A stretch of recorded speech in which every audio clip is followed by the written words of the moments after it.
Tak, milí diváci, vítajte pri sledovaní podcastu Jednoducho život. Znovu tu máme hostku, ktorá by sa dala označiť za multipotenciálku a je ňou Petra Sára. Vítaj, Peti. Ahoj, Luci, ďakujem za pozvanie. Veľmi sa teším, že ďalšia žena, ktorá žije svoju multipotencialitu, prijala pozvanie. Počúvam to dnes ako dosť veľkú tému, že ľudia majú veľký problém sa rozhodnúť, kto vlastne sú a čo si majú vybrať. Mnohí teda, pokiaľ nie sú odborníci a smerovaní a spoločnosť nás trošku tak tlačí do toho. Takže minule sme sa rozprávali s Divanou práve o tejto téme, ako naplniť všetky tie svoje potreby a tie svoje časti, bytosti. No a ja viem, že ty si tiež takáto osôbka, že je dosť ťažké ťa predstaviť, že kto si, hej, lebo keď poviem, že si joginka, tak to nie je až tak úplne pravda. Lektorka, ale tiež až tak úplne nie. Šamanka, áno, aj. A ešte okrem toho si mama.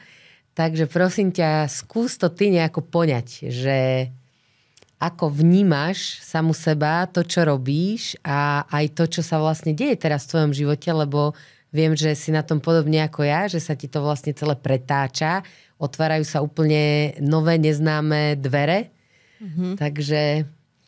No skúsim, wow, to je taká otázka velikánska, tak skúsim, keď tak ma sa toto niekde usmerní.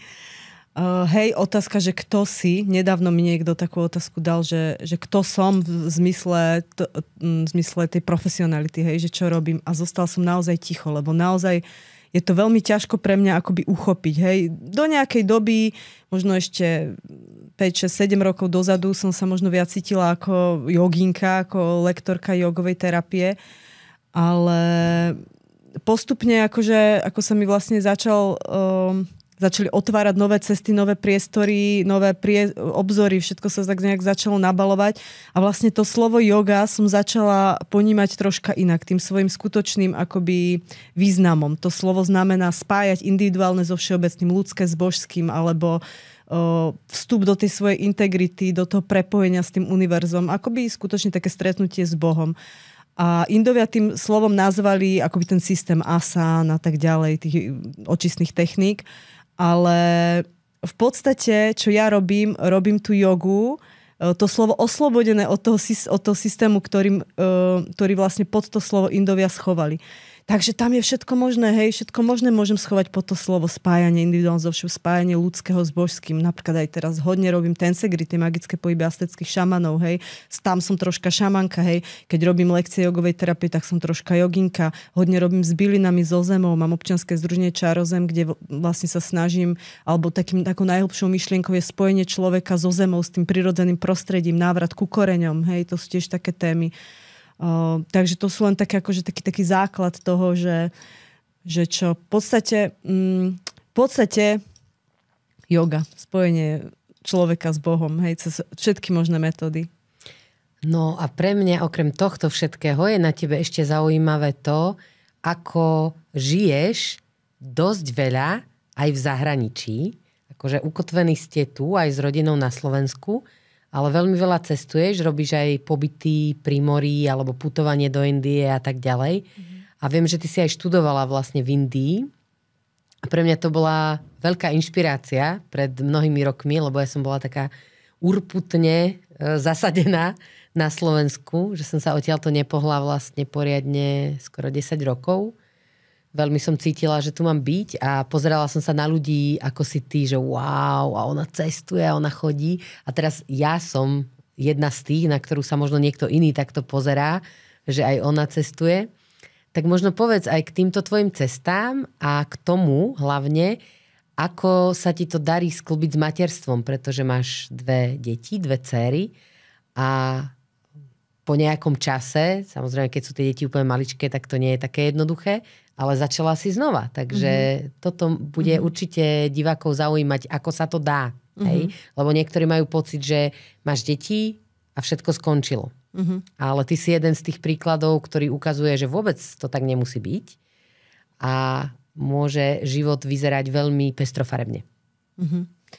Joj, Ľudská, najprv ti chcem povedať, že tak ako ty niekedy si ku mne vzlížala, že jak ja si cestujem, tak teraz ja zase vzlížim k tebe, že akú ty máš odvahu napríklad presídliť celú rodinu niekam, hej, že krásne, ako poznáme sa dosť dlho, ale veľmi sa mi páči, ako sa navzájom proste inšpirujeme v istom momente života, vždycky proste jedna druhú niekde, každá stojí nádhera.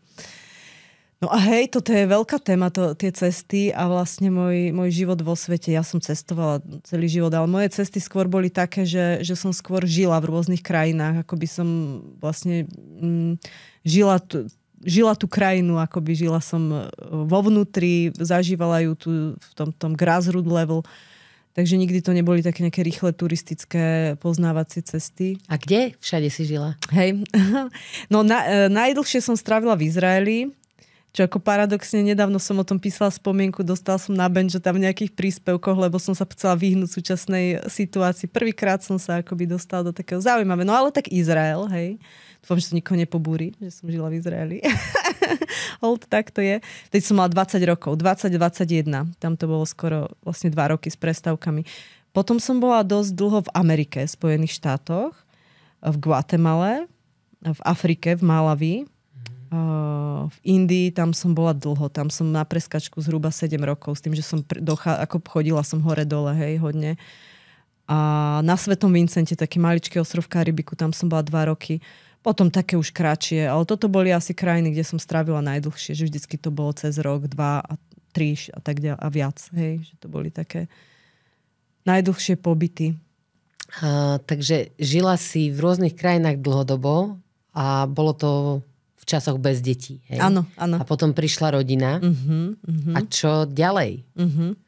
Hej, no nadviažem možno to, čo si povedala, že presne ako si niektorí ľudia, alebo hlavne ženy myslia, že prídu deti a koniec, haslo, tma, hej, koniec, amen. Už teraz budem navždy tuto niekde v tom byte alebo v tom dome a utierať zadky, ale tie deti vlastne žijú náš život. Hej, však to vieš aj sama máš decka. A toto napríklad ja na tebe obdivujem, že si ich tam akože si zobrala do inej, to sa ešte budem inšpirovať, ešte sa podebatíme. Oni fakt žijú akoby náš život a samozrejme, že ten rodič musí obrovsky vystúpiť zo svojej komfortnej zóny, lebo stojí to veľkú námahu, hej, starať sa o to dieťa na cestách, prebalať ho na cestách. My sme teda už začali chodiť, keď sme mali úplne maličké deti, hej, boli to také, že Kanárske ostrovy a nejaká Saudská Arábia, že také 2-3 týždňové kratšie pobyty. Všetko sa dá, len hovorím, výstup z komfortnej zóny rodiča, že naozaj musí akoby fičať inak, ako keď má doma celý ten systém, to nastavenie. No a potom neskôr, keďže môj muž je tiež cestovateľ, nebol taký, že veľký, on je ornitolog, ochránár, tak on skôr za vtákmi cestoval po svete, mal iný ako keby ten zmysel, to naplnenie tých ciest. A tak sme rozmýšľali, že ako si dávať také dlhodobé cesty, ktoré by aj napríklad tie naše deti viedli k tomu poznávaniu krajiny, k tým zákonitostiam v prírode, k tým vzťahom prírodným a tak ďalej.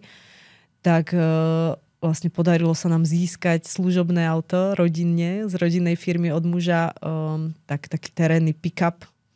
A na to sme si dali vyrobiť takú búdu, taký kemper, Kerova kemper, taký český pán to robí. A taký americký štýl, taká búda, ktorá sa rozloží. No a tým sme teda začali chodiť na také dlhšie cesty po Európe zatiaľ, i keď muž už má kadejaké predstavy. Zase ja mám ešte stále dosť veľa strachov. Odkedy mám deti, ináč paradoxne, dosť som akoby zvolnila, alebo už to nie je také. To nie je paradoxne, to je úplne normálne podľa tak mňa. Asi hej.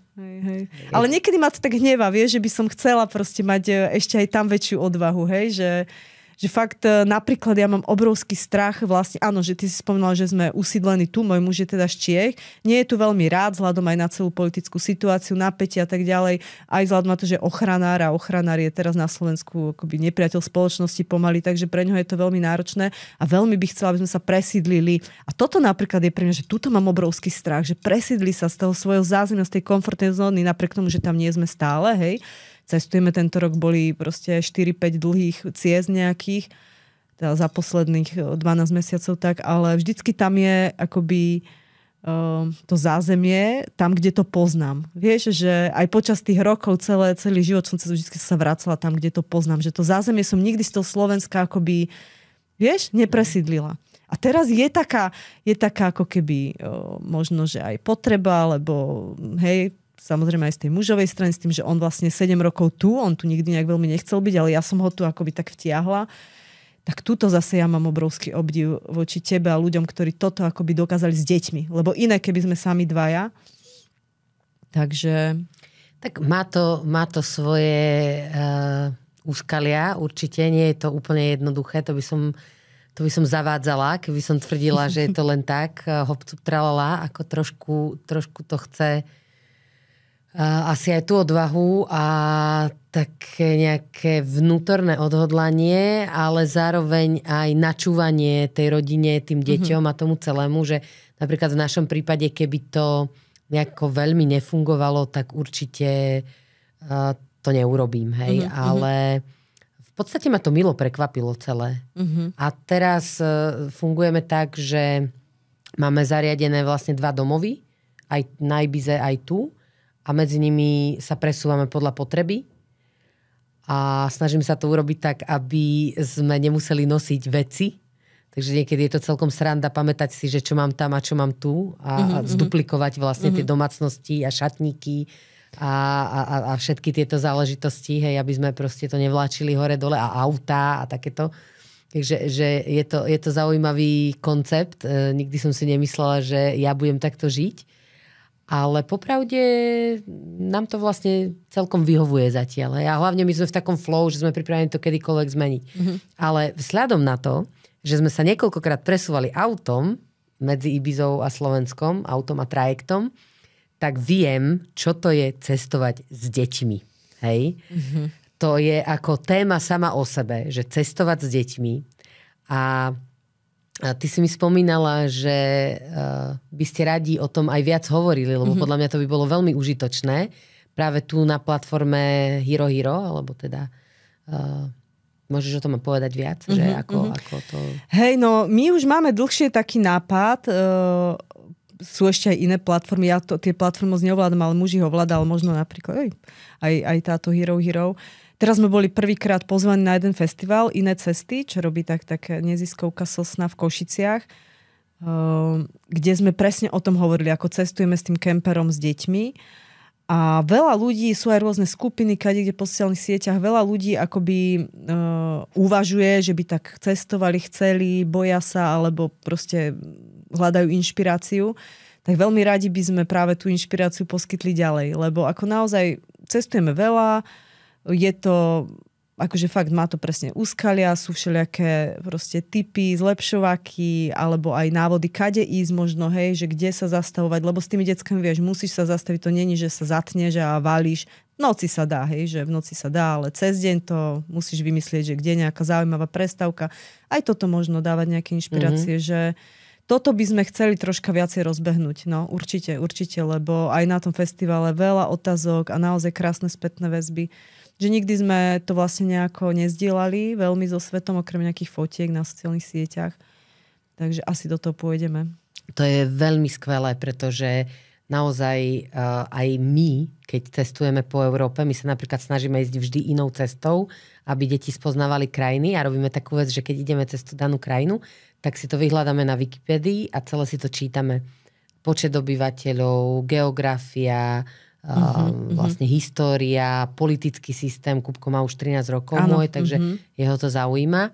A tým sa vlastne učí, hej, lebo je v Slobodnej demokratickej škole, kde nemá úplne klasické vzdelávanie, takže my sa snažíme vzdelávať takýmito spôsobmi neustále v podstate deti, že dávame na to pozor, aby tam bola aj tá vzdelávacia časť. Ale pravda je, že občas to nie je úplne jednoduché vymyslieť presne tieto prestávky a kde sa zastavíme a čo to bude, lebo my nemáme vôbec zmapovanú tú cestu, ktorou ideme. Lebo vždy ideme novou. Takže keby bol niekto, kto nám poradí, kadiaľ ísť a čo je zaujímavé pre deti, tak by sme boli určite vďační a aj my môžeme do toho trebárs prispievať a možno sa dá vytvoriť nejaká takáto spolupráca aj s inými rodičmi, ktorí cestujú s deťmi. Ja si myslím, že každý rodič to ocení. To je super nápad, vidíš, čo tu aj vznikne ešte, aké nápady. Lebo napríklad zase toto, čo ty hovoríš, že čítanie o tej krajine, naše deti sú ešte malé, hej, no Zaira 6 a 4, ešte nemá 5 tá mladšia, ale toto zase do budúcna je tiež dobrý nápad, to určite začnem praktikovať, lebo tiež chodia do slobodnej školy v podstate, nie ako plným názvom, ale tiež to je troška iný spôsob. Tak super. No, lebo podľa mňa ako Kupko má veľmi zmaknutú geografiu Európy. V podstate sme prešli cez skoro všetky štáty už tu a takto si toto dieťa veľmi dobre zapamätá, keď v tej krajine je, počuje tú reč, vidí tú kultúru, hej, snažíme sa aj nejakú pamiatku vždycky do toho zaradiť, niečo zaujímavé. Teraz sme boli v Carcassonne, čo je vlastne najväčšia pevnosť v Európe a takéto všelijaké vychytávky. Takže podľa mňa je to dobré toto robiť a dávať o tom vedieť a zdieľať to, lebo cestovanie rozširuje obzory a myslím si, že práve na Slovensku je dobré, keby ľudia trošku viac cestovali kvôli tomu, lebo s mnohom sme taká konzervatívna krajina a niekedy trošku máme aj rôzne také fóbie z toho iného a ono to pomáha určite vlastne si tak rozhliadnúť a vnímať aj tie iné spôsoby, iné kultúry, iné zvyky. Určite, rozhodne.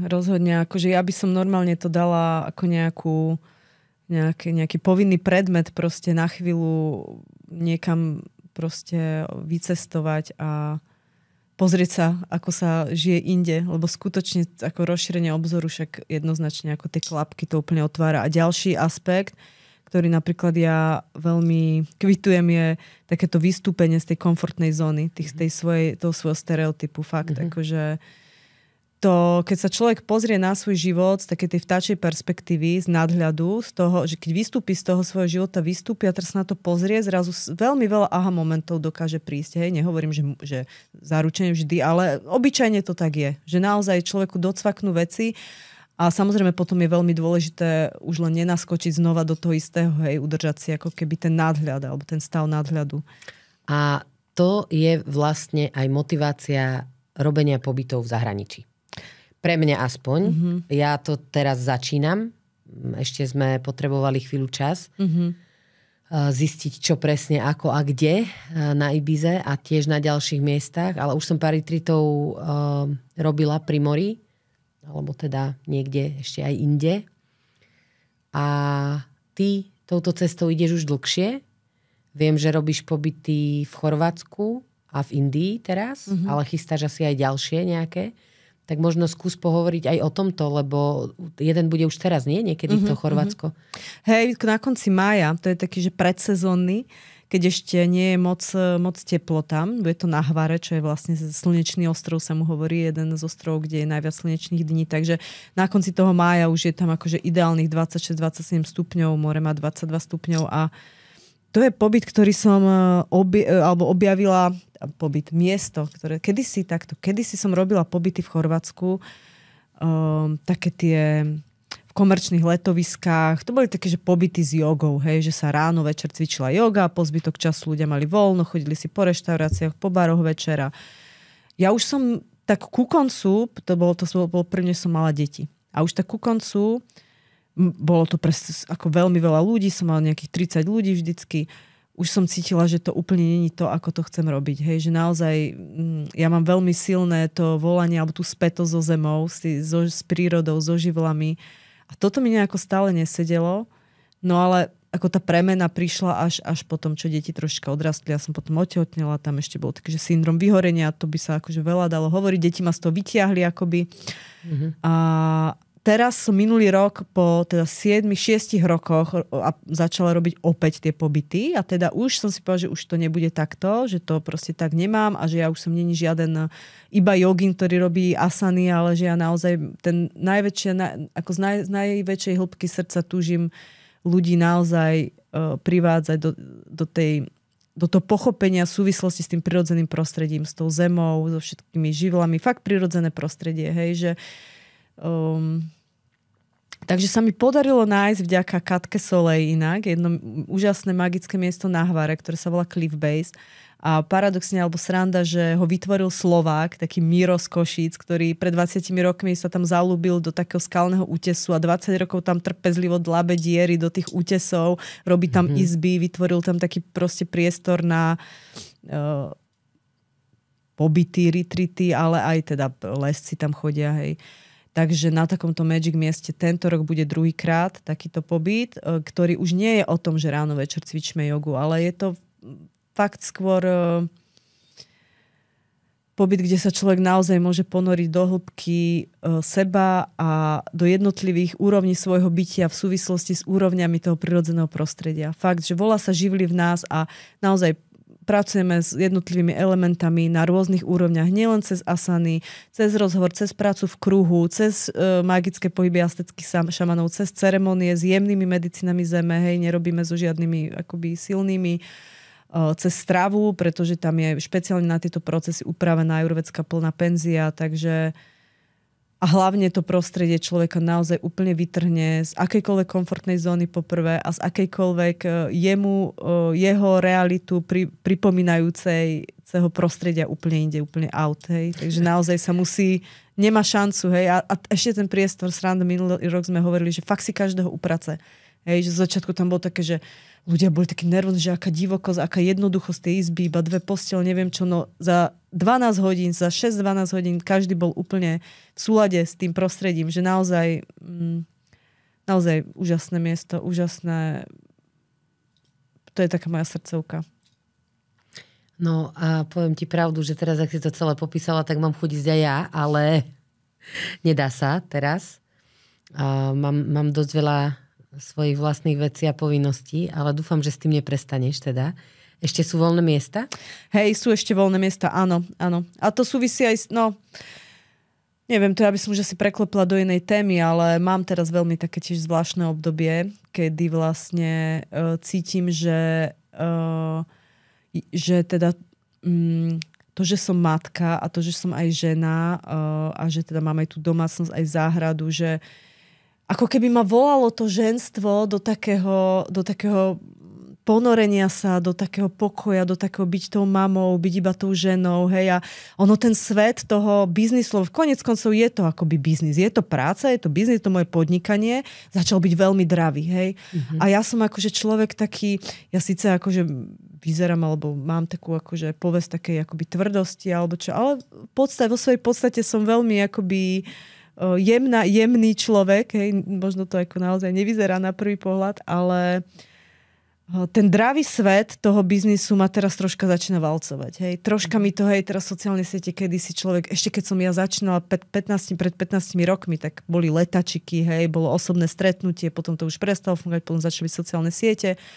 Stačilo dať nejaký teda príspevok, hej, fotku, potom už muselo byť akože video a potom v správny čas dané a teraz už musí byť reelsko a už nestačí reelsko, už musia byť titulky a už nestačí tak a hodne som sa nechala inšpirovať, tiež som prešla všelijakými akože, neviem, či mentoringami, možno by som to mohla tak nazvať a všelijakým poradenstvom a takto to musíš a ja som stratila seba v tom celom. A teraz som v takom bode, kedy vlastne jednak toto, že tá dravosť toho sveta, aj to, že som akoby sa nejak v tom celom stratila, aj to, že ma to tak do takej väčšej tichosti, do toho lona zeme, do toho byť tou mamou a chvíľku iba tak byť do takého prúdenia, plynutia do tej vody volá, tak není som schopná úplne tak veľmi valiť, že poďte, hej, a propagovať a toto. Takže vlastne nechávam to tak akoby na takom plynutí. Takže miesta ešte sú, čo je ako halus, lebo minulý rok sme vlastne boli úplne vybukovaní. Hej, ale ja som minulý rok bola v inej energii, takže naozaj tá energia sa nestratí akože vo vesmíre. A kedy to je presne?